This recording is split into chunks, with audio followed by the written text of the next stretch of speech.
Hello and welcome everyone. कैसे हैं आप लोग? आई होप कि आप लोग अच्छे होंगे। आज हम डिस्कस करेंगे farm management and production and resource economics का एक यूनिट, जिसमें हम आज के इस लेक्चर में डिस्कस करेंगे फार्म क्या होते हैं, फिर देखेंगे फार्म मैनेजमेंट क्या होते हैं, फिर देखेंगे इससे रिलेटेड कुछ टर्मिनोलॉजी के बारे में, फिर जानेंगे हम कि इसका स्कोप क्या होते हैं, प्रिंसिपल क्या होते हैं, ऑब्जेक्टिव क्या होते हैं। ये सारे टॉपिक के बारे में आज की इस वीडियो में डिस्कस करेंगे। तो चलिए देखते हैं सबसे पहले फार्म क्या होता है। देखिए, जैसे कि मेरा जो सब्जेक्ट है उसका नाम है फार्म मैनेजमेंट, तो सबसे पहले जानेंगे कि फार्म होता क्या है। इसके बाद देखेंगे कि फार्म का मैनेजमेंट कैसे करते हैं, फिर इसके बाद अदर चीज़ हम जानेंगे। देखिए, सबसे पहले जो फार्म होता है, फार्म क्या होता है? फार्म क्या होता है? एक एरिया, मतलब जैसे कह सकते हैं, या एक पीस ऑफ लैंड कह सकते हैं, या एरिया ऑफ लैंड कह सकते हैं, जिस पर क्या करते हैं कोई भी इंडिविजुअल फार्मर या कोई भी फार्मर क्या करता है, उस पर एग्रीकल्चर का कल्टीवेशन करते हैं, या एग्रीकल्चर कोई भी क्रॉप्स का हो सकता है, या लाइव स्टॉक का क्या कर सकता है, प्रोडक्शन करता है, उसको क्या कहते हैं, फार्म। जैसे यहाँ पे बताया हुआ है कि फार्म है, फार्म क्या होता है, एरिया ऑफ लैंड जिस पर क्या होता है इंडिविजुअल लेवल पर क्या होता है, डिसीजन लेता है। कहने का मतलब जो फार्म होता है उस पर अगर किसी इंसान का अगर मान लेते हैं कि आपके पास आपका एक फार्म है, तो उस पर क्या करेंगे, हम तो डिसीजन नहीं लेंगे कि मुझे ये चीज़ का फार्मिंग करना है या कल्टीवेशन करना है, वहाँ पे डिसीजन तो आपका ही होगा। तो इसी तरह जो फार्म होता है, फार्म क्या होता है, ये देखिए, जो लैंड होता है वो बहुत बड़ा लैंड होता है, लैंड तो बहुत बड़ा होता है, लेकिन उस लैंड का एक टुकड़ा जिसको फार्म कहते हैं, लैंड का टुकड़ा जिस पर क्या करते हैं हम किसी चीज़ का कल्टीवेशन करते हैं या लाइव स्टॉक का प्रोडक्शन, अर्थात एग्रीकल्चर के साथ साथ जो एलाइड सेक्टर आते हैं जैसे डेयरी, पोल्ट्री, कुछ भी है, उसका क्या करना, फार्मिंग करना, या एग्रीकल्चर कोई भी क्रॉप का कल्टीवेशन करना क्या कहलाता है, फार्म कहलाता है। और ये भी ध्यान रखना कि डिसीजन उस पर किसका होता है, पर्सनल उस इंसान का होता है, या इंडिविजुअल लेवल पे क्या करता है, ये जो फार्म होते हैं उस पर डिसीजन लिया जाता है। ठीक है। एक दूसरा डिफिनेशन यहाँ है कि फार्म क्या होता है। Farm is a socio economic unit use for agriculture and livestock production. इसका कहने का मतलब जो जैसे भी कोई फार्मिंग करता है या कोई किसी का फार्म है उस पर किसी चीज़ का वो कल्टीवेशन करता है, तो उसका जो मेन पर्पस जो होता है दो होता है। जैसे यहाँ जो लिखा हुआ है एक वर्ड सोशियो इकोनॉमिक यूनिट, इसके मतलब देखिए, सोशियो मतलब होता है लिविंग स्टैंडर्ड इम्प्रूव, मतलब जो कोई भी फार्मर है या कोई भी लोग है, कोई पर्सन है, अगर क्या करते हो फार्मिंग करते हैं, तो उससे उसका क्या होगा, लिविंग स्टैंडर्ड इंप्रूव होगा। कैसे होता है अभी बता रहे हैं। फिर इकोनॉमिक यूनिट के मतलब होता है इनकम जनरेशन। अगर कोई फार्मिंग करता है तो उससे क्या होगा, सबसे पहले उसको इनकम आएगा, इनकम जैसे ही मिलेगा तो उसके पास पैसा रहेगा, पैसा रहेगा तो जिस तरह से वो रहते हैं, पहले रहते थे और अब जो रहेंगे, तो उसके रहन सहन की जो स्थिति होती है वो क्या होगा, इम्प्रूव होगा, क्योंकि उसके पास पैसा रहेगा। तो कहने का मतलब यही है, फार्म क्या है, सोशियो इकोनॉमिक यूनिट है जिस पे क्या करता है, जिसका एग्रीकल्चर कोई भी कमोडिटी का एंड लाइव स्टॉक प्रोडक्शन का क्या करता है, वो प्रोड्यूस करता है। ठीक है। अब जानेंगे हम इसके बाद फार्म मैनेजमेंट क्या होता है। अगर समझ में नहीं आया हो तो आप बता दीजिएगा कमेंट में, अगर आया हो तो ये भी बता सकते हैं। ठीक है। चलिए आप देखते हैं कि फार्म मैनेजमेंट होता क्या है। देखिए, अब हम देखेंगे कि फार्म मैनेजमेंट होता क्या है। जिस तरह से हम फार्म देख लिए कि क्या है, कि ये क्या है, पीस ऑफ लैंड है जिस पर क्या करते हैं हम किसी चीज़ का प्रोडक्शन करते हैं, अर्थात वो लाइव स्टॉक हो सकता है या एग्रीकल्चर कमोडिटी हो सकता है। ठीक है। अब देखते हैं फार्म मैनेजमेंट। फार्म मैनेजमेंट में देखिए, कोई फार्म है, ये जो फार्म होता है हमारा, वहाँ पे जो अवेलेबल रिसोर्सेज होते हैं, अवेलेबल रिसोर्सेज में दो तरह के रिसोर्सेज आते हैं। एक तो प्राइमरी और मैन फैक्टर कह सकते हैं, या प्राइमरी रिसोर्सेज कह सकते हैं। इसमें आते हैं आपके तीन मैन फैक्टर, तीन ही होते हैं, लैंड, लेबर और कैपिटल। ठीक है। और सेकेंडरी जो फैक्टर आते हैं उसमें सीड, एफआईएम, फर्टिलाइज़र, इरिगेशन और बाकी जैसे कि जो फर्टिलाइज़र है, चाहे ग्रीन मैन्यूरिंग, वर्मी कंपोस्ट, कुछ भी ले सकते हैं। इसके अलावा ये तीन के अलावा बाकी जो कोई भी इनपुट यूज कर रहे हैं या फैक्टर है, वो क्या कराएगा, सेकेंडरी फैक्टर ही होगा। ठीक है। तो ये जो प्राइमरी और सेकेंडरी फैक्टर है, ये हमारा क्या लिमिटेड फैक्टर है। तो इस लिमिटेड जो सारे फैक्टर है, हम अपने फार्म पे जो सारे अवेलेबल रिसोर्सेज जो लिमिटेड है उसका क्या करना है, बेस्ट यूज करना है, ताकि optimum best use to obtain maximum profit on continuous basis. कहने का मतलब ये है कि हम जो ये लिमिटेड साधन है, लिमिटेड जो फैक्टर है, इसका इस तरह से यूज करना है ताकि हमको अपने फार्म से क्या मिल सके, मैक्सिमम प्रॉफिट मिल सके। और कैसे मिल सके, कंटिन्यूस बेसिस पे। ऐसा ना हो कि आज तो मुझे प्रॉफिट मिला, फिर कल हो कि मुझे क्या हुआ, वहाँ पे कुछ प्रोडक्शन अच्छा हो ही नहीं और मुझे लॉस लग गया, ऐसा नहीं। कंटिन्यूस बेसिस पे क्या मिले, प्रोडक्शन मिलता रहे। अर्थात इसलिए क्या करना है, जो हमारे जो फैक्टर है उसका बेस्ट यूटिलाइजेशन करना है या बेस्ट यूज करना है। ठीक है। एक नीचे ये जो बात लिखा हुआ है नीचे ऊपर में, यही बात को नीचे वर्ड के रूप में लिखा हुआ है डिफिनीशन के तौर पे, आप इसको भी देख लीजिए एक बार, एक मिनट। देखिए यहाँ लिखा हुआ है it is a deals with, ये क्या करता है, जो फार्म मैनेजमेंट क्या करता है, ये डील्स करता है किसके बीच में, limited resources having best alternative use.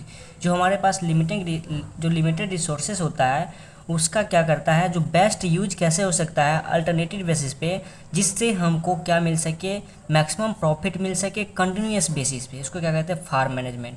अब फार्म मैनेजमेंट देखिए, मैनेजमेंट जब भी आ गया तो क्या होता है, एक आर्ट होता है, मैनेजमेंट करना क्या होता है, कला भी होता है और साइंस भी होता है। तो आपको ये भी ध्यान रखना है कि क्या है, आर्ट है और क्या है, साइंस है, जिसमें क्या करते हैं हम हमारे जो लिमिटेड फैक्टर है, लिमिटेड रिसोर्सेस है, उसका बेस्ट यूज करते हैं ताकि हमको मैक्सिमम प्रोडक्शन मिल सके कंटिन्यूस बेसिस पे। ये बात आप लिख सकते हैं फार्म मैनेजमेंट के अंदर, और बाकी ऐसे आप दर्शा भी सकते हैं, कोई दिक्कत नहीं है। देखिए ये जो फार्म मैनेजमेंट होते हैं इसको और किस नाम से जाना जाता है, इसमें जो इसको क्या होता है, एक मिनट थोड़ा सा ऊपर कर लेते हैं हम, यहाँ पे थोड़ा नहीं दिख रहा होगा। देखिए ये जो फार्म मैनेजमेंट होते हैं इसको micro economics and science of choice कहा जाता है। ऐसा क्यों, साइंस ऑफ चॉइस, क्योंकि यहाँ इंडिविजुअल क्या करता है, मेरा पर्सनल क्या रहता है इसमें कि हम ऐसा करेंगे वैसा करेंगे, मतलब जो फार्मर का डिसीजन रहता है, ठीक है। तो साइंस ऑफ चॉइस है क्योंकि चॉइस करता है। माइक्रो इकोनॉमिक्स होता है क्या, इसमें भी जैसे फार्म है किसी का तो अपना हिसाब से इंडिविजुअल लेवल पे उसको क्या करना है नहीं करना है, व्यक्तिगत क्या करता है, अपना सारे रिसोर्सेज को क्या करता है, एलोकेट करता है। माइक्रो इकोनॉमिक्स यही तो होता है, allocation of resources eight individual level, उसको कहते हैं माइक्रो इकोनॉमिक्स। इसमें भी तो सारे चीज़ जो कर रहे हैं इंडिविजुअल लेवल पे ही हो रहा है, इसलिए इसको माइक्रो इकोनॉमिक्स भी कहा जाता है और साइंस ऑफ चॉइस भी कहा जाता है। आपको ये बात ध्यान रखना है, ठीक है। अब देखते हैं कुछ टर्मिनोलॉजी के बारे में, जिसमें कुछ में हम फार्मूला डायरेक्ट देख लेंगे क्योंकि फार्मूला ही आपको काम आएंगे, और कुछ में डिफिनीशन आएंगे तो डिफिनीशन बता देंगे, ठीक है। देखते हैं सबसे पहला जो टर्मिनोलॉजी है यहाँ पे, agricultural holding and operational holding क्या होता है। यहाँ से 2 नंबर का क्वेश्चन पूछा जाता है और बाकी आपको ऑब्जेक्टिव बेसिस भी क्वेश्चन आएंगे तो वहाँ से मिलते रहते हैं, आप यहाँ से समझ सकते हैं। Agricultural holding and operational holding, अब नेक्स्ट पेज है, इसको हम थोड़ा सा ये कर लेते हैं, ठीक है। देखिए अब देखते हैं एग्रीकल्चरल होल्डिंग क्या होता है और ऑपरेशनल होल्डिंग क्या होता है। एग्रीकल्चरल होल्डिंग में देखिए जो फार्म होते हैं हमारा, तो उस पर क्या होता है, area of land, agriculture holding में ध्यान रखना है, area of land for cultivation as a single unit.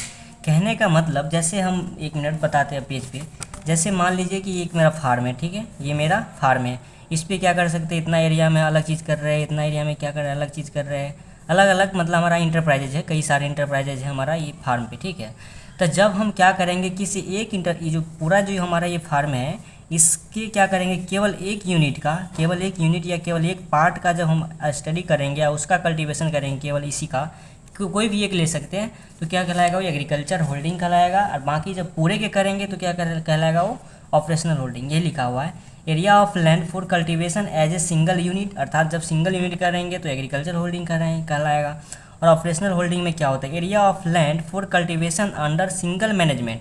कहने का मतलब जो हम फार्म करते हैं अगर वो सिंगल मैनेजमेंट के, जैसे किसी एक इंसान कर रहा है, एक जो पर्सन कर रहा है, क्या कहलाएगा, अगर एक पर्सन कर रहा है मतलब उसका इसी का डिसीजन है, वो इस जो फार्म है उसी के अंदर आ रहा है, सारे सिस्टम कैसे क्या करना है नहीं करना है, मैनेज कैसे करना है, सब चीज़ क्या है उसी इंसान के अंदर है, उसी पर्सन के अंदर है, तो क्या कहलाएगा, ऑपरेशनल होल्डिंग कहलाएगा। और जो ऑपरेशनल होल्डिंग होता है उसमें ज़मीन जो होता है, लैंड किसका होगा, केवल और केवल ओनली क्या होगा, उस मतलब जो व्यक्ति जिसका रहेगा, जो कल्टीवेशन कर रहा है, जिसके अंदर जो ऑपरेशनल होल्डिंग आते हैं उसी का क्या होगा, लैंड होगा।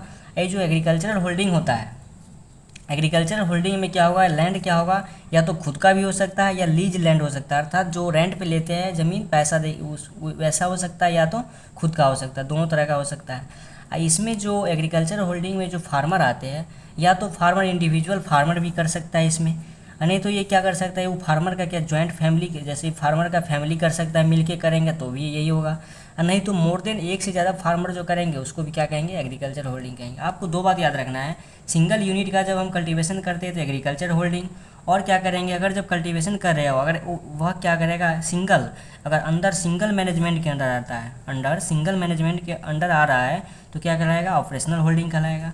इसमें लैंड क्या रहेगा, ओनली ऑन लैंड, मतलब स्वयं खुद का ज़मीन रहता है, इसमें खुद का और लीज पे भी रह सकता है। ये बात आपको सिर्फ ध्यान रखना, ठीक है। अब आगे देखते हैं, आगे कुछ टर्मिनोलॉजी और है, ठीक है। आगे देखिए, जैसे आगे टर्मिनोलॉजी है मेरा, फिक्स रिसोर्सेस क्या होता है। फिक्स रिसोर्सेस का मतलब होता है it is a resources do not change with the level of production change, अर्थात वैसा रिसोर्स या वैसा फैक्टर कह सकते हैं हमारे पास है जो क्या कर सकते हैं, लेवल ऑफ प्रोडक्शन के चेंज के साथ साथ क्या होगा, हमारा रिसोर्सेज चेंज नहीं होता है। जैसे हम ले लेते लैंड का रेंट है या फार्म बिल्डिंग या लाइव स्टॉक। कहने का मतलब लैंड का जो रेंट है, अगर हम लैंड लिए हुए हैं किसी से रेंट पे, अगर वहाँ पे हम प्रोडक्शन करें या नहीं करें, या प्रोडक्शन मेरा ज़्यादा हो रहा है या कम हो रहा है, जो उसका रेंट है, रेंट हमको जितना देना रहेगा, रिसोर्सेज जो है हमारे पास, वो लैंड का तो रेंट उतना ही लगेगा मुझे। प्रोडक्शन हो जाना हो इससे मतलब नहीं है। जैसे फार्म बिल्डिंग वगैरह है, उसका यूज करे ना करे, लेकिन ये तो फिक्स रहेगा, ये तो बदलेगा नहीं ना। लाइव स्टॉक उसी तरह, ठीक है। आपको ध्यान रखना है, सिर्फ डिफिनेशन याद रखना है, आपको एग्जांपल में याद रखना है, ठीक है, बाकी कोई बात नहीं है। आप देखिए नीचे लिखा है वेरिएबल रिसोर्सेज क्या होता है। वेरिएबल रिसोर्सेज देखिए, फिक्स में क्या था, हमारे रिसोर्सेज तो फिक्स था, प्रोडक्शन के साथ चेंज नहीं हो रहा था। जैसे प्रोडक्शन चेंज हो रहा है तो वो फिक्स था। इसमें क्या होगा, प्रोडक्शन चेंज होगा तो ये भी क्या होगा, चेंज होगा, वेरी करेगा। It is a very with level of production change. जैसे जैसे प्रोडक्शन मेरा चेंज होता रहेगा, अगर कम हो रहा है ज़्यादा हो रहा है, तो उसके साथ साथ हमारा रिसोर्सेज भी क्या होगा, चेंज होगा। जैसे सीड, फर्टिलाइज़र, इरिगेशन, केमिकल्स और एफआईएम। जैसे इसका कहने का मतलब ये होता है, अगर हम प्रोडक्शन अच्छा लेना चाहते हैं तो क्या करेंगे, हम थोड़ा जो सीड होगा, सीड का मात्रा क्या करेंगे, बढ़ाएंगे। तो सीड भी क्या हो रहा है, बढ़ रहा है तो प्रोडक्शन भी बढ़ रहा है। अगर अच्छा प्रोडक्शन लेना है, फर्टिलाइज़र का यूज़ ज़्यादा करेंगे तो प्रोडक्शन भी अच्छा मिलेगा। तो इस तरह से क्या होगा, ये वेरी करता है। प्रोडक्शन अगर अच्छा लेना है तो सब में क्या, सबको मात्रा बढ़ाना या घटाना पड़ेगा हमको, तो ये क्या होगा, वेरी करता है, ठीक है।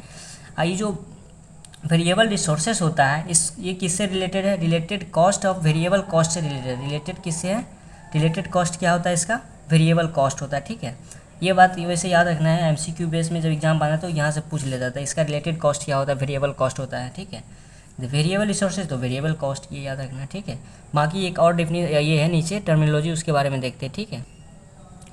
फिर देखिए यहाँ आता है फ्लो रिसोर्सेज। फ्लो रिसोर्सेज कहने का मतलब use when they are available. ऐसा मतलब फ्लो रिसोर्सेज वैसा रिसोर्सेज होता है जिसका यूज हम क्या कर सकते हैं, हम जिस सीज़न में हमको यूज, मतलब जैसे हमको जिस वजह सीज़न में काम है, उसी सीज़न में अगर वो अवेलेबल है तो क्या करेंगे, उसका हम यूज कर लेंगे। उसको फ्यूचर में यूज करने के लिए हम नहीं रख सकते। जैसे देखिए, use when they are available, because, क्यों अवेलेबल उसको यूज करना है, देखिए, because it can not store for या कह सकते हैं फर्दर पीरियड, या नेक्स्ट सीजन या फ्यूचर सीजन जो आएगा या फ्यूचर पीरियड के लिए क्या उसको स्टोर करके नहीं रख सकते।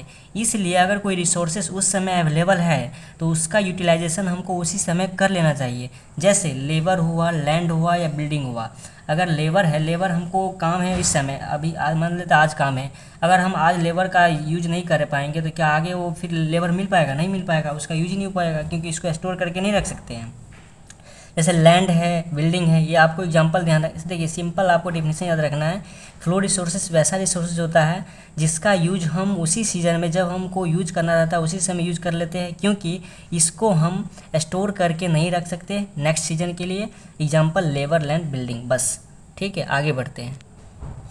फिर देखिए आता है स्टॉक रिसोर्सेज। स्टॉक मतलब जिसको हम रख सकते हैं। जैसे देखिए, it can be store further next period, अर्थात कहने का मतलब ऐसा रिसोर्सेज जिसको क्या कर सकते हैं, हम फर्दर नेक्स्ट सीजन के लिए या फ्यूचर पीरियड के लिए क्या कर सकते हैं, स्टोर करके रख सकते हैं। जैसे सीड होता है, फर्टिलाइज़र और केमिकल्स। जैसे सीड हम लाते हैं मार्केट से खरीद के, तो एक साथ तो नहीं यूज कर लेते हैं, बाकी जैसे ज़्यादा लाते हैं, कट्टा लाते हैं, उसमें से जितना यूज होता है हम कर लेते हैं, बाकी क्या कर सकते हैं, उसको हम रख देते हैं नेक्स्ट सीजन के लिए या आगे जब भी हम सोइंग करेंगे उसके लिए। इसी तरह फर्टिलाइज़र, केमिकल का भी यही होता है। आपको सिर्फ डिफिनेशन याद रखना है, एग्जाम्पल याद रखना है, ठीक है। चलिए आगे देखते हैं प्रोडक्शन क्या होता है।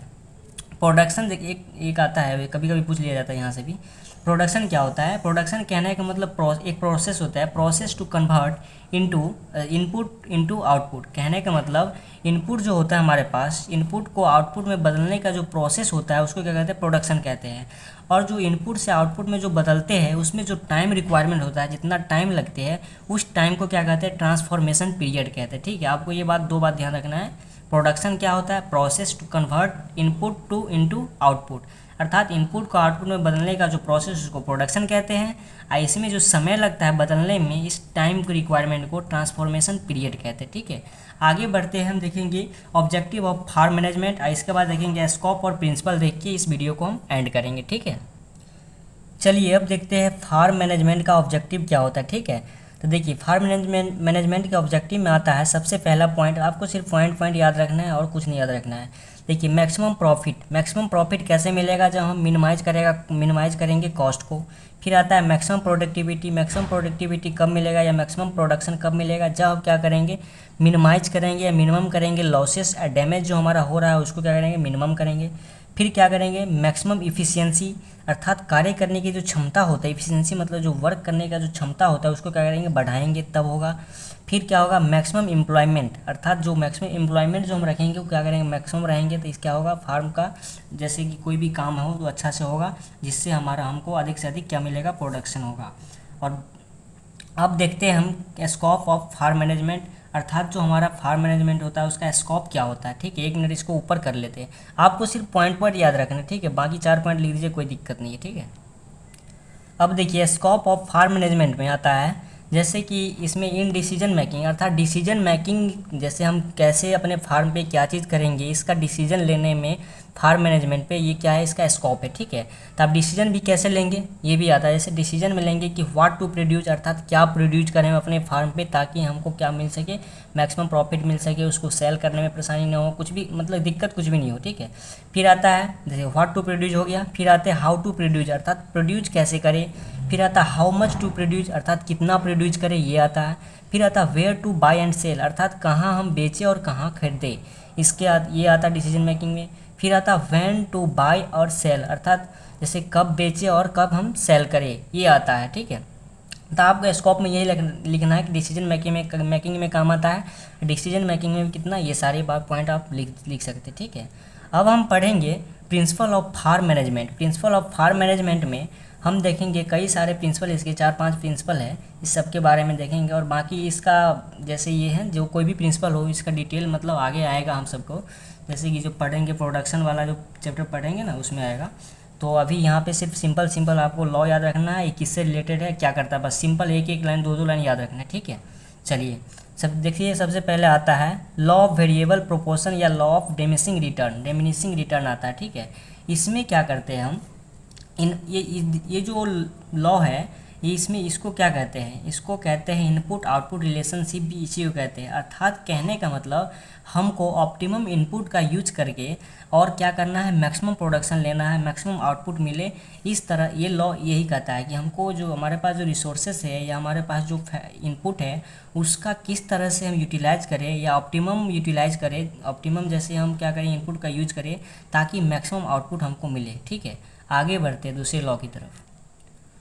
अब देखिए दूसरा जो प्रिंसिपल है आता है principle of cost. Principle of cost में क्या करना रहता है हमको, मिनिमाइजेशन ऑफ कॉस्ट, जो हमारा कॉस्ट लग रहा है फार्म पे किसी भी चीज़ को प्रोड्यूस करने में उसमें क्या करना है, हमको कॉस्ट को कम करना है और प्रोडक्शन क्या लेना है, ज़्यादा से ज़्यादा लेना है।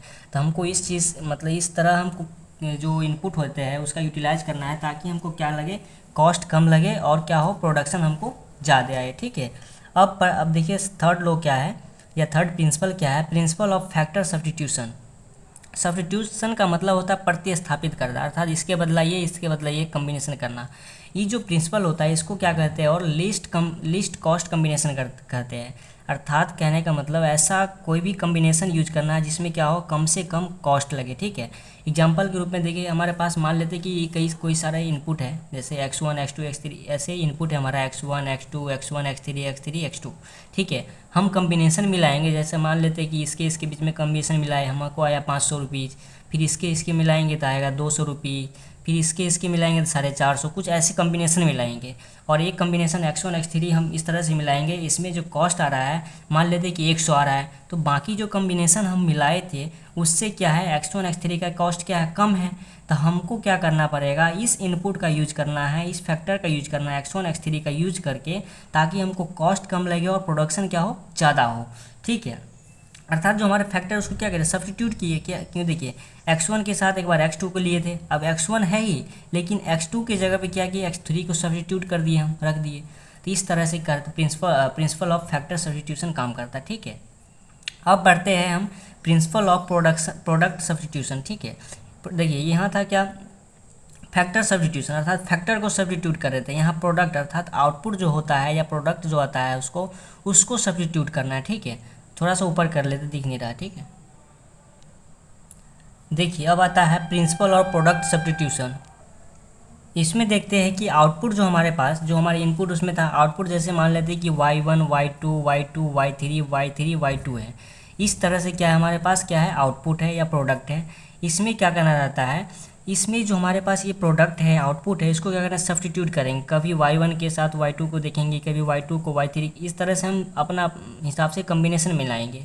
और जिसमें क्या होगा, हमको वैसा प्रोडक्ट को सब्स्टिट्यूट कम्बिनेशन का यूज करना है जिसमें क्या हो, मैक्सिमम प्रॉफिट या मैक्सिमम प्रोडक्शन हमको मिल सके किसी भी आउटपुट को यूज करके। या जो हम, जैसे कोई क्रॉप है, क्रॉप का यूज करेंगे, जैसे हम ले लेते हैं कोई लेग्यूमिनेसी कुल का कोई ले लेंगे, ठीक है, अब कोई सीरियल्स का ले लेंगे, ग्रेमनी कुल का।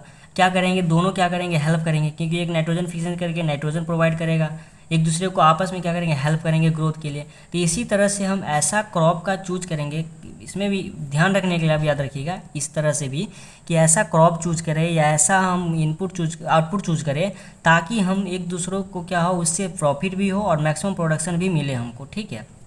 आपको आप याद रखना है law of equimarginal returns. Law of equimarginal returns का कहने का मतलब होता है allocation of resources allocation of resources on condition of scarcity. हाँ, कहने का मतलब ये होता है लॉ ऑफ इक्यू मार्जिनल में हम अपने रिसोर्सेज का एलोकेशन कैसे करते हैं, जहाँ पे हमारे पास मान लेते हैं कि हमारे पास कंडीशन है रिसोर्सेज का स्कैर्सिटी अर्थात कमी है। अगर हमारे पास रिसोर्स क्या है, कम है, तो हम अपने रिसोर्सेज का इस तरह से एलोकेट करेंगे या इस तरह से क्या करेंगे, यूटिलाइज करेंगे ताकि हमको ऑल इंटरप्राइजेज अर्थात जितना भी बिजनेस हम कर रहे हैं अपने फार्म पे, जितना भी चीज़ का कल्टीवेशन कर रहे हैं, सबसे सेम प्रॉफिट मिले या सेम प्रॉफिट हो, उसको कहते हैं लॉ ऑफ इक्यू मार्जिनल। इक्यू मतलब होता है इक्वल, मार्जिनल मतलब होता है प्रॉफिट। इक्यू मार्जिनल रिटर्न्स यही कहते हैं कि हम अपने रिसोर्सेज का इस तरह से यूटिलाइज करना है ताकि हमको अगर कम भी है, हमारे पास अगर रिसोर्स कम भी है तो उसको इस तरह से यूटिलाइज करेंगे ताकि हर एक इंटरप्राइजेज से हमको सेम प्रॉफिट मिले, ठीक है।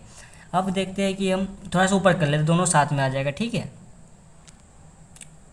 अब देखिए, अब है time comparison principle. Time comparison principle कहता है, इसमें सिंपल याद रखना है कि जैसे अगर देखिए प्रेजेंट वैल्यू और फ्यूचर वैल्यू, इसका कहने का मतलब ये होता है कि कोई भी प्रोडक्ट है या कोई भी रिसोर्सेस है उसका हमको यूज इस तरह करना है ताकि प्रेजेंट में उसका प्राइस कैसा है और फ्यूचर में आगे किस मतलब कितना रहेगा, इस हिसाब से क्या करना रहेगा हमको, ये जो हमारे पास रिसोर्स रहेगा उसका यूटिलाइज कर लेना है, ठीक है। फ्यूचर में वैल्यू क्या रहेगा, फिर प्रेजेंट में क्या है, इस तरह से क्या करना है हमको, ये कहता है time of comparison of principle कहता है, ठीक है।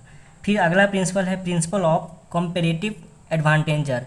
इसका मतलब क्या होता है कि ये क्या होता है, रीजनल स्पेशलाइजेशन होता है, अर्थात किस रीजन में या कोई भी रीजन मान लेते कोई लेते हैं तो वहाँ के क्लाइमेट कैसा है, वहाँ पे पीएच कैसा है सॉइल का, ये सारे देख के, सारे फैक्टर देख के हमको इस तरह का प्रोडक्ट मतलब चूज करना है क्रॉप का, ताकि वहाँ पे एग्रीकल्चर कमोडिटी का चूज करना है ताकि वहाँ पे मैक्सिमम प्रोडक्शन हमको मिल सके या अच्छा प्रोडक्शन हो सके, ठीक है। किस रीजन में यहाँ लिखा हुआ किसी रीजन में किस कमोडिटी का प्रोडक्शन अच्छा होगा, अर्थात कहने का मतलब हमको ऐसा क्रॉप को चूज करना है ताकि उस क्रॉप का उस एरिया में मैक्सिमम प्रोडक्शन मिल सके, ठीक है। अब बाकी के टॉपिक हम अगले वीडियो में डिस्कस करेंगे, ठीक है। अगर इस वीडियो में अगर कहीं पे भी कोई दिक्कत आया हो तो आप कमेंट करके बता सकते हैं। अगर अच्छा लगे मेरा वीडियो तो लाइक कमेंट एंड शेयर कीजिएगा, ठीक है, और सब्सक्राइब कीजिएगा चैनल को, ठीक है। चलिए मिलते हैं अगले वीडियो में, थैंक यू।